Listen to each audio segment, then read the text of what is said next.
Good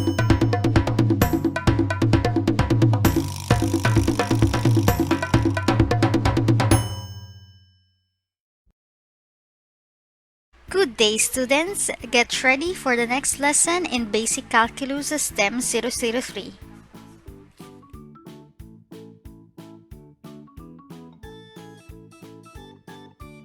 Okay, let's start the lesson with a line. And if I ask you to find the slope of the line, when we say slope, it is the steepness of the line or yung manner ng pag-angat ng linya. Kung titingnan nyo, meron tayong straight line at yung manner ng pag-angat ng linya or yung manner ng straight line ay pataas lang. Bumababa yung linya, nagbago ba ng direksyon? Hindi. So therefore, the slope of the line never change throughout the line. And when we say slope, it is the change in y over the change in x. And we have a formula for the slope. M is equal to y sub 2 minus y sub 1 all over x sub 2 minus x sub 1. Okay, as you can see, we have x sub 1, y sub 1, x sub 2, and y sub 2.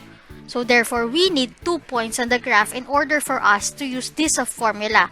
For the first point, let's have 2 as our x sub 1, 1 as our y sub 1, 4 as our x sub 2, and 3 as our y sub 2. Substituting the variables by their corresponding values, we can get a 3 minus 1 all over 4 minus 2. Ayan.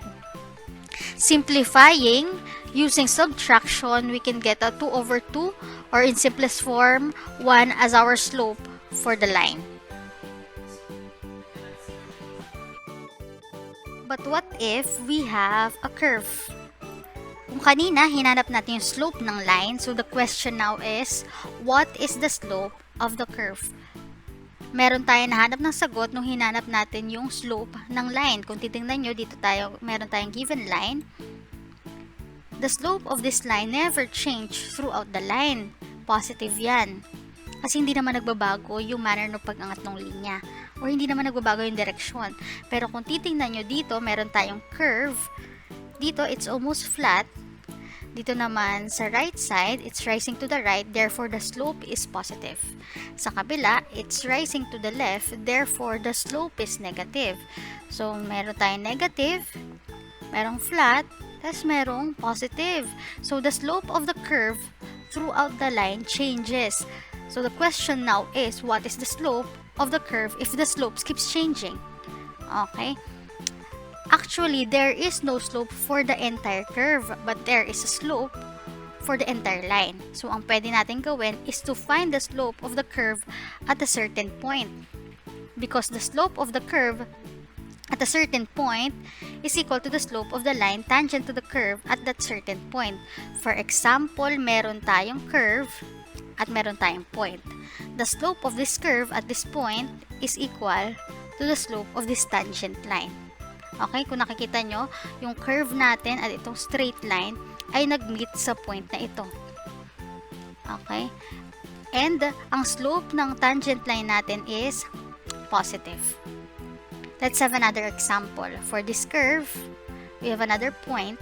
The slope of this curve at this point is equal to the slope of this tangent line, which has a negative slope.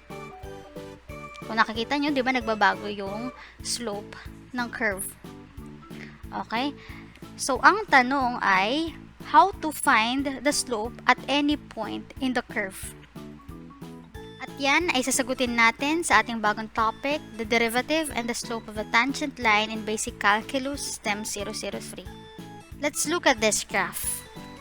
So, ang tanong natin kanina is how to find the slope of the curve at any given point. Okay, let's have a point first. Let's name it P. Okay, so the abscissa of P is x. And the ordinate is f of x.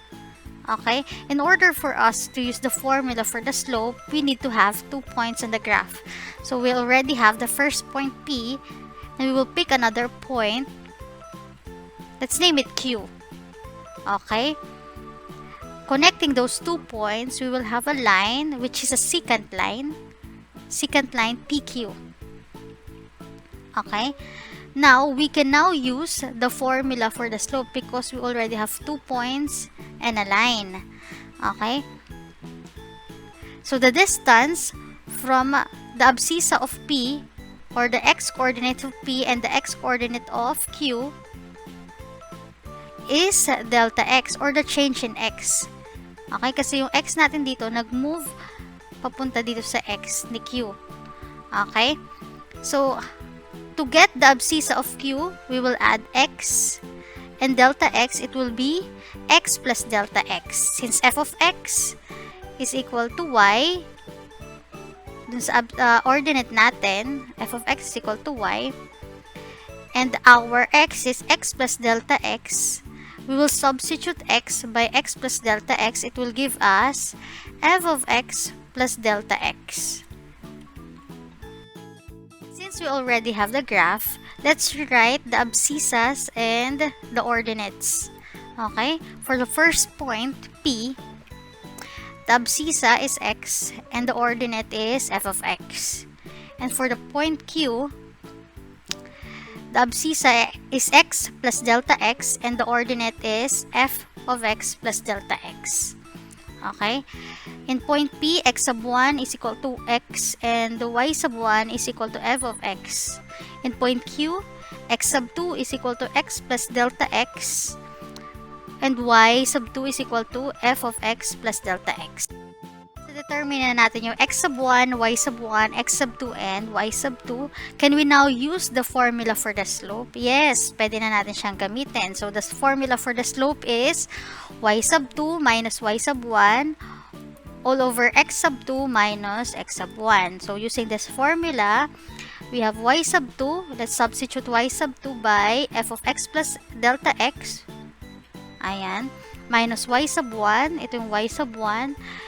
Y sub 1 is equal to f of x. So, minus f of x all over x sub 2, which is x plus delta x, minus the x sub 1, which is x. So, simplifying this expression, so, kung titingnan nyo, wala naman tayong masasubtract or masisimplify sa numerator, pero sa denominator, meron. So, we can simplify x minus x. It will give us 0. So, in simplest form, we will have f of x plus delta x minus f of x all over delta x. Ginamit natin itong graph na ito in order for us to find the slope for the secant line PQ. So, the slope for the secant line PQ is f of x plus delta x minus f of x all over delta x. At sinabi ko rin that there is no slope for the entire curve, but there is a slope of the curve at a certain point. So, the slope of the curve at point Q is different from the slope of the curve at point P. So, ngayon, mamimili lang tayo ng point. So, mapipiliin natin point P. And mag-draw tayo ng tangent line L. Bakit ba tayo nag-drawing ng tangent line L? Because, yung line lang yung mahanapan natin ng slope. Okay? And also, the slope of this curve at a certain point, or the slope of this curve at point P, is equal to the slope of this tangent line L. Because the slope of the curve at a certain point is equal to the slope of the line tangent to a curve at that certain point. Pero, paano ba natin hanapin yung slope ng tangent line? We can use the slope for PQ, for the secant PQ. Okay, pakitingnan si point Q.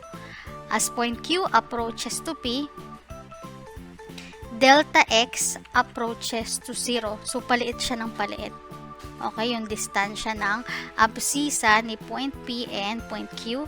At pwede nyong gamitin itong illustration na nasa ibaba. As point Q approaches to point P, yung slope ng secant PQ approaches the slope of this tangent line. Okay. We could use the idea in limits. The limit of f of x plus delta x minus f of x all over delta x as delta x approaches to 0. And this is the definition for the derivatives.